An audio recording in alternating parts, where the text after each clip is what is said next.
Hello everyone, welcome back to my channel. Hope you guys are all doing good.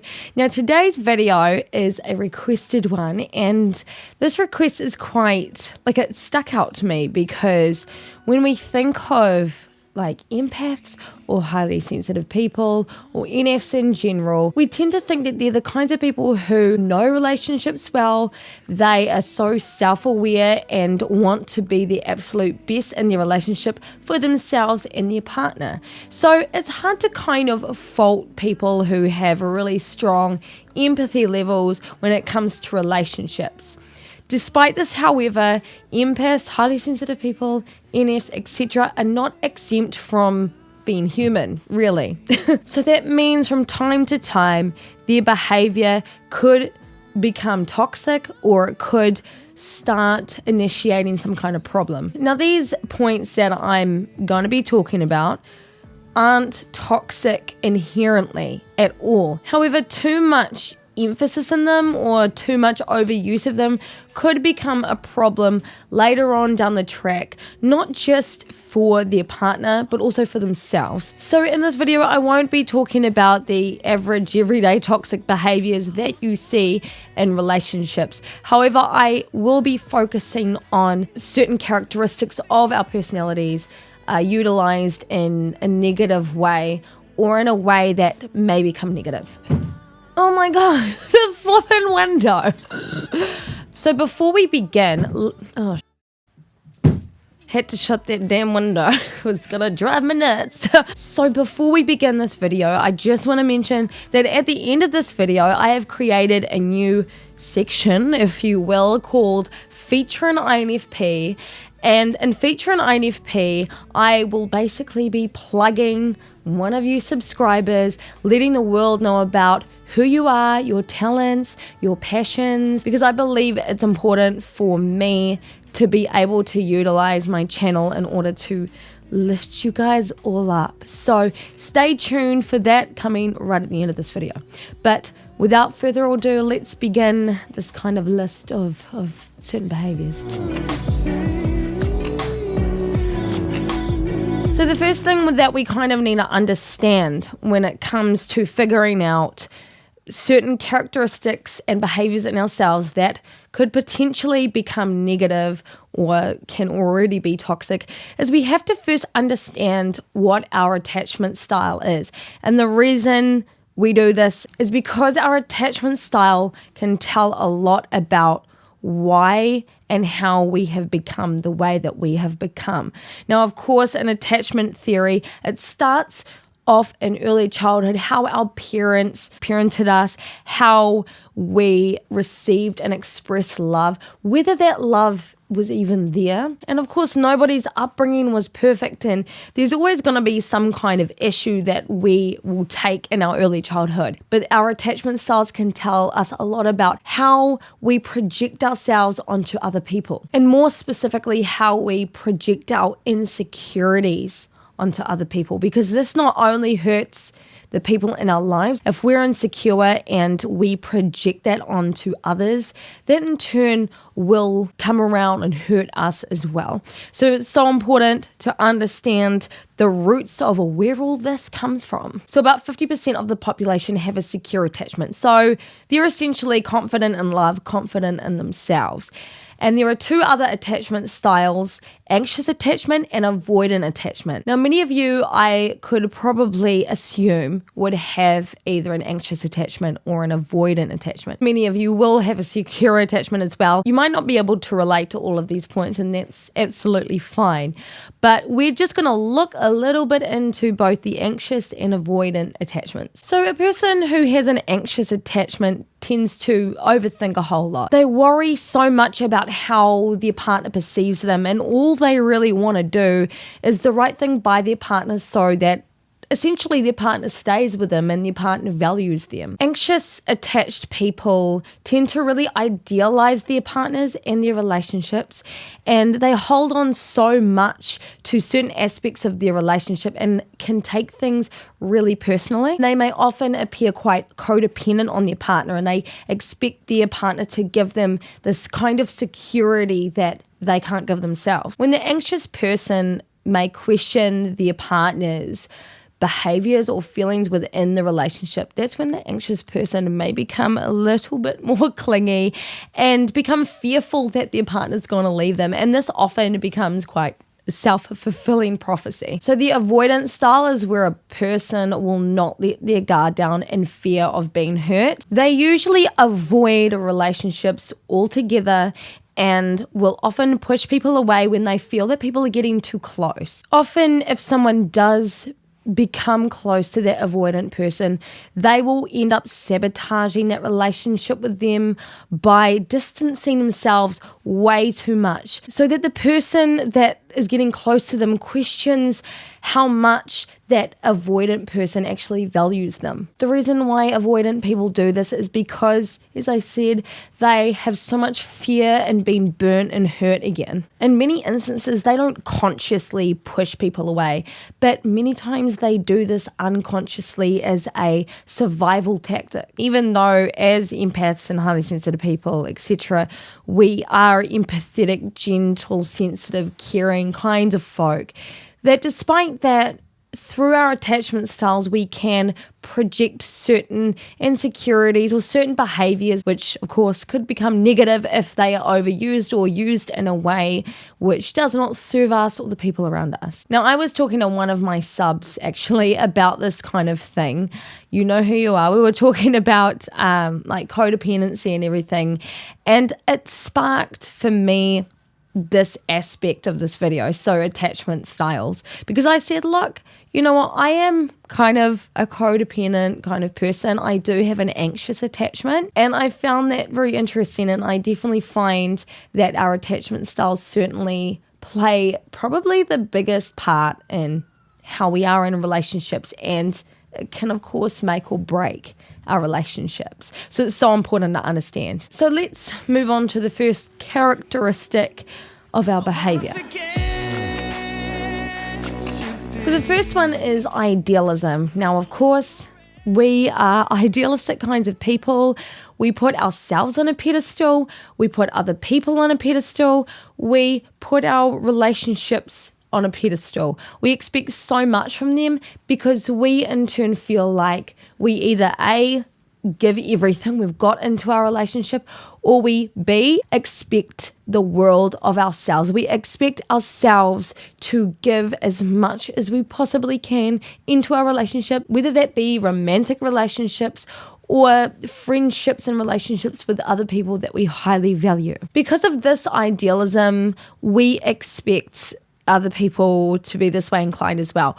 We almost in a way expect other people in our lives to be mind readers or understand and value certain things the way that we do. However, not everyone will see eye to eye with us or value our relationships in the exact same way that we do. Not that they don't value their relationship, but they have their own love language and their own way of expressing who they are within the relationship and outside of the relationship as well. But this idealism can leave that sensitive empath into wanting to pursue the perfect kind of relationship, which doesn't exist. My relationship is not perfect. In fact, I feel that I'm probably the biggest cause of any of our problems, which I'm going to be mentioning in the second point. But I feel like that I've gotten to a certain point, and I feel like this has come because I've gotten older and I've gotten more experience in a relationship where I understand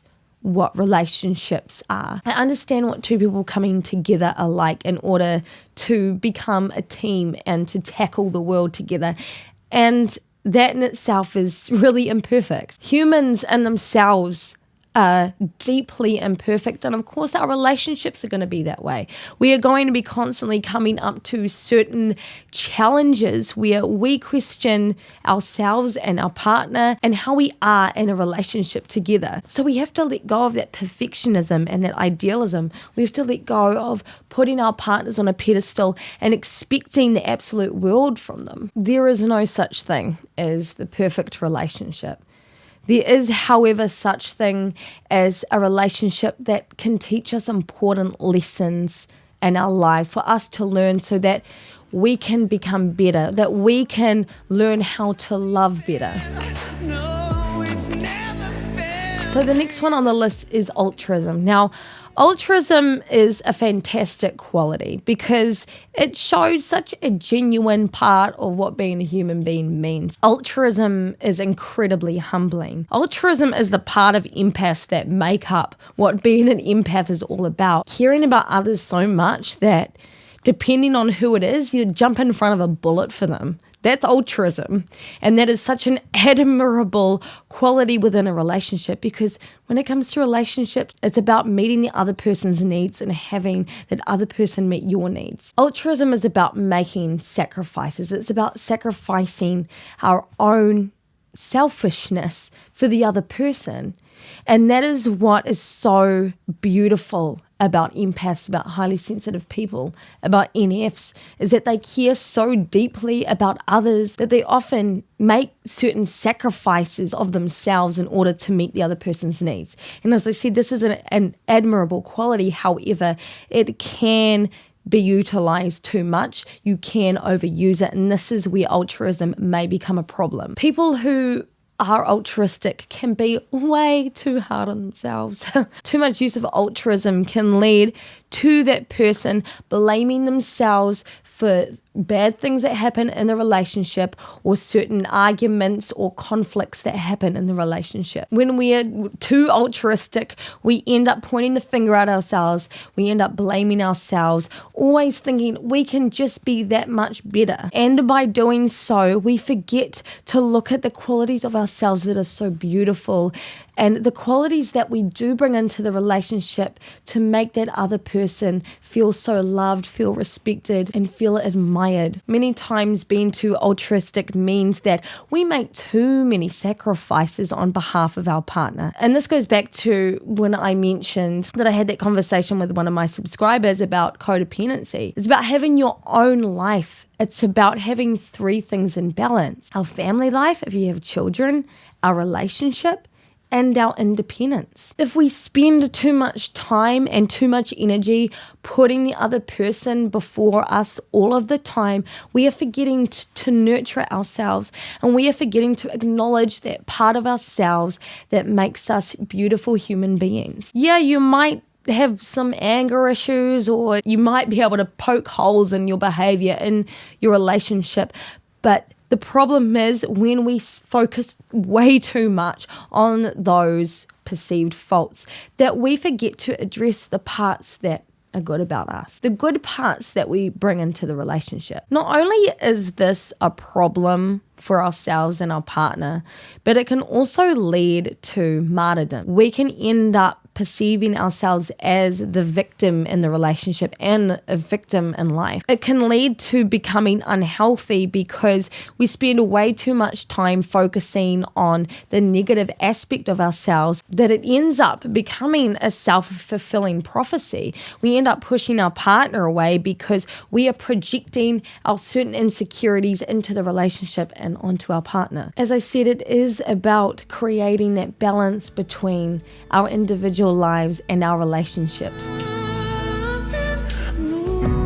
So the next one on the list is overthinking and being too sensitive. As empaths, we are so aware of the things that are going on around us, and we internalize those things and of course really process those certain situations around us and filter those through our value system. It is really good practice to be so self-aware, because if we're not self-aware kinds of people, then we're going to head into relationships and really not give two flying hoots what the other person thinks of us in the relationship and how our behavior may affect other people. However, in saying this self-awareness and this sensitivity can lead a lot to overthinking. It can lead a lot to assumptions, to assuming that our partner may be doing something or behaving in a particular way that we may perceive to be detrimental to us or our relationship. Or you may end up imagining that their behavior comes from a particular motive that doesn't actually exist. And this is where communication is so vital in relationships. Overthinking can really push our partner away, especially if the assumptions that we are making are so far from the truth. And the overthinking can come out in particular toxic kinds of behaviors, such as jealousy. Jealousy is a really good example. Now, I don't want to get this confused with having an intuitive feeling about something. Again, I feel that that's a little bit different, but it's that overbearing kind of jealousy, as our example here, that is the product of overthinking or being too sensitive, taking things out of context. That is the issue. Now, I am not a stranger to this at all. I am an overthinker. I'm not just an overthinker in my relationships. I'm an overthinker in life. I question everything in life, and I always ask why. Why are they doing this? Why does that happen? Why are we alive? And then you end up going down a rabbit hole. So the last one is defensive and difficult to get to know. And this one is so true, especially if you've been quite hurt in the past and people get close to you and you don't really want them to get too deep into who you are. You have your guard up. You're protective of who you are because you don't want to get hurt. It is a great thing not to take things too fast, 100%. It is a great thing to slowly get to know someone, to casually get to know someone, to not be too intense and to not take life so seriously. There is certainly nothing wrong with that. In fact, that can be a really good thing in a relationship, because part of that shows that you are so comfortable with yourself that you don't need to put so much emphasis onto your relationship. But it's when this is used as a defense mechanism that's when it becomes an issue. And empaths and highly sensitive people, etc., such genuine people, such genuine and authentic people, that they won't pretend to be someone they're not to fit in anywhere, which kind of comes with its own complications, or it can come with its own complications, because if they're the kind of people who are afraid to get hurt, they will essentially be very quiet about who they are. They won't let themselves be known to other people, especially if those people have the potential to get close. In these instances, the empath can become very protective of who they are, and they won't change in order to meet the needs of others or to meet other people's expectations, because they value themselves enough to hold on to that. But that doesn't mean that they're exempt from getting hurt. And in fact, that sensitivity of themselves makes for a protective barrier. This as well can become a real self-fulfilling prophecy, because at the core of it all, every human wants to be loved. Every human wants to be nurtured. Humans need to have interaction with other people. They need to have a sense of community and belonging. It doesn't matter if you're an introvert or anything like that. You still need to have some kind of belonging somewhere. This is so hard for someone who is protective of who they are, because they won't let anyone in, and therefore they sabotage any kind of potential relationship that they can have with others. I've been there, and I'm a lot like that with potential friendships that I create in life.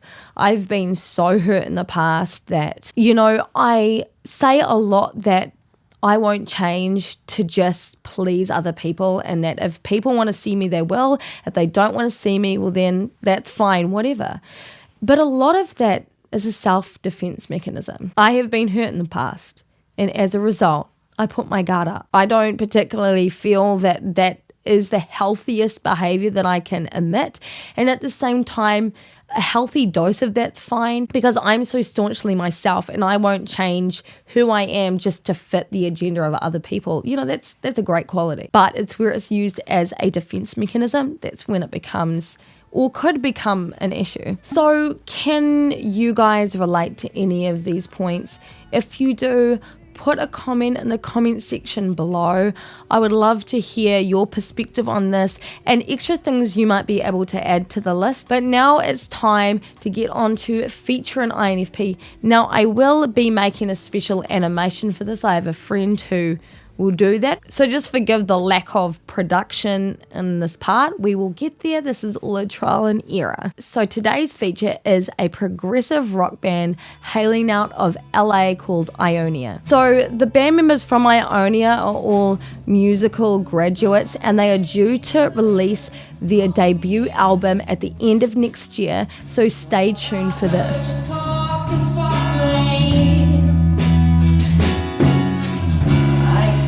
I have checked out their song of Summer, and I really love this black metal element that they bring. James and I watched this song a few times and we really love it. So please go and check out their Instagram and their YouTube, linked in the description below. So if you want to be featured on Feature an INFP, please message me. You can follow me on Instagram and DM me there if you like. But for now, I hope you guys have a really good day, night, evening, morning, wherever you guys are in the world. And I'll see you guys all again next time for the next video.